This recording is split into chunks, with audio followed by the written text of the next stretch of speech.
I'll never forget Mr. Washington said, Mr. Brown, yes, sir. What do you want to do with your life, young man?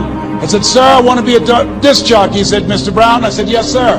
He said, you got to be hungry. I said, what do you mean by that? He said, people that are hungry are willing to do the things today others won't do in order to have the things tomorrow others won't have. What could you do to improve yourself? Well, let's step one step backwards. The first question might be, why should you even bother improving yourself? And I think the answer to that is something like, so you don't suffer any more stupidly than you have to. And maybe so others don't have to either. It's something like that. You know, like there's a real injunction at the bottom of it. It's not some casual self-help doctrine. It's that if you don't organize yourself properly, you'll pay for it, and in a big way, and so will the people around you. Now, and you could say, well, I don't care about that, but that's actually not true. You actually do care about that, because if you're in pain, you will care about it. Time is precious. Life is not just the passing of time. Life is a collection of experiences, their frequency and their intensity. Life is not just watching the clock tick away. Life is a collection of experiences, their intensity, their frequency. When my friend Mark died at age 44, someone says, that's young to die.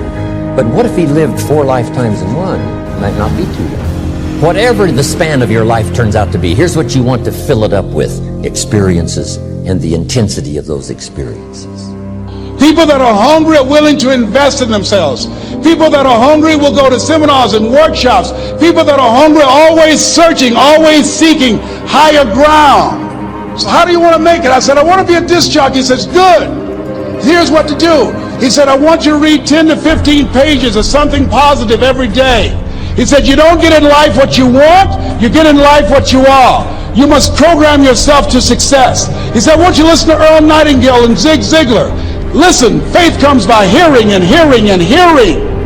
And so you do care about it, even if it's just that negative way, you know. It's very rare that you can find someone who's in excruciating pain who would ever say, well, it would be no better if I was out of this. Sort of pain is one of those things that brings the idea that it would be better if it didn't exist along with it. It's incontrovertible. But now let's talk about the management of time. Now, jot this down. Approaches to the management of time. Here's the first one. Ignore the subject. I mean, that's good advice. Don't let anything overly bug you. Because remember now, you don't have to do anything. Someone says, well, I got to get a handle on my time. The answer is no, you don't. If you want to let it all go, you can let it all go. I mean, this is good advice. Somebody says, you ought, you ought, you ought. Jot this down. Ignore all the you oughts or you should. Only if they're giving general information. We should. It's better to say if you're teaching, we should. Not you should, we should. Then you let me listen in without it being too confrontational. Always listen and follow people who are doing what it is you want to do at the level you want to do it, and learn from them. I told T. Hobb when we were standing by the stage, I said, hey man, I want to work more with you. I want you to coach me. I want to learn from you. See, I found you're never too old to learn and you're never too young to teach. You get your act together so that there isn't any more stupid pain around you than necessary.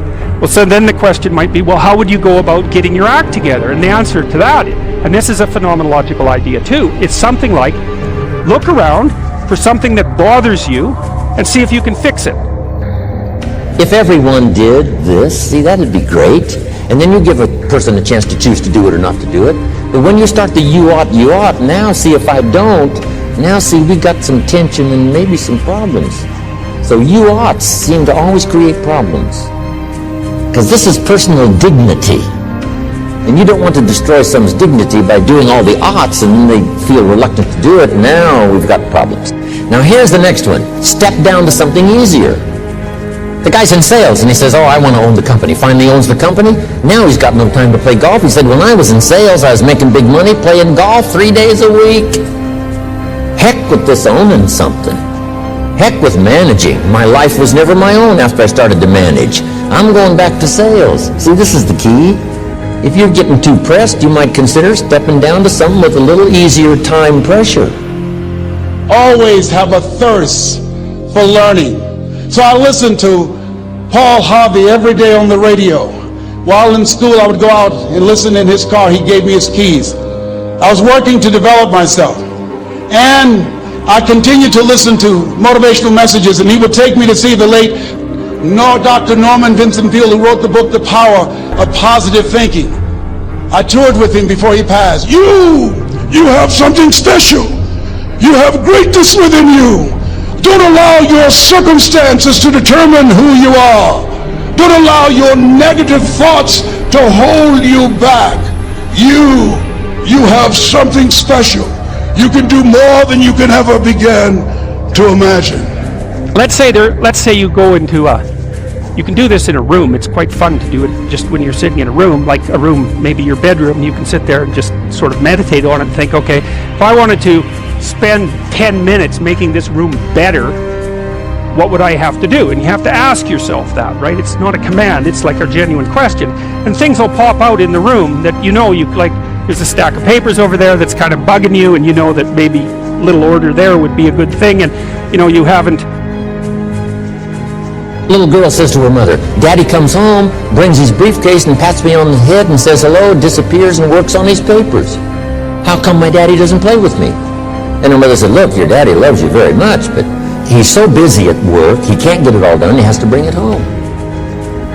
He loves you, but that's why he can't play with you.